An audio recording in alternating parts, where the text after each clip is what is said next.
Što uzrokuje probleme sa zglobovima? Problemi sa zglobovima najčešće su uzrokovani starenjem, ozljedama i prekomjernom težinom. S godinama zglobovi prirodno postaju istrošeniji, pa se javljaju problemi poput bolova i ukočenosti.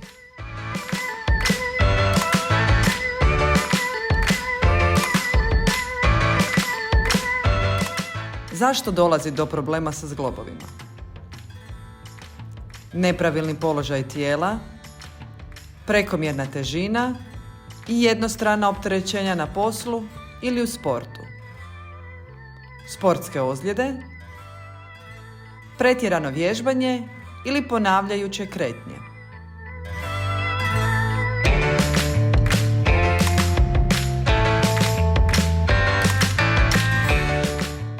Zašto je važno liječiti bol u zglobovima?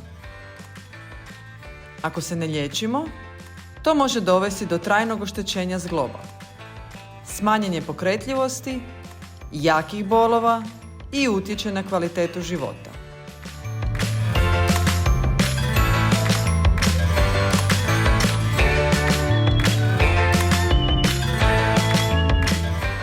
Što možemo napraviti?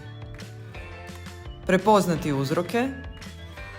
Bol ne mora uvijek dolaziti iz samog zgloba.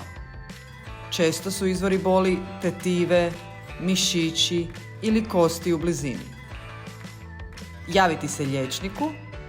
Ako bol ne prolazi, liječnik može utvrditi točan uzrok boli i predložiti odgovarajuće liječenje. Odmarati se, paziti na svoje zglobove i izbjegavati aktivnosti koje pojačaju bol.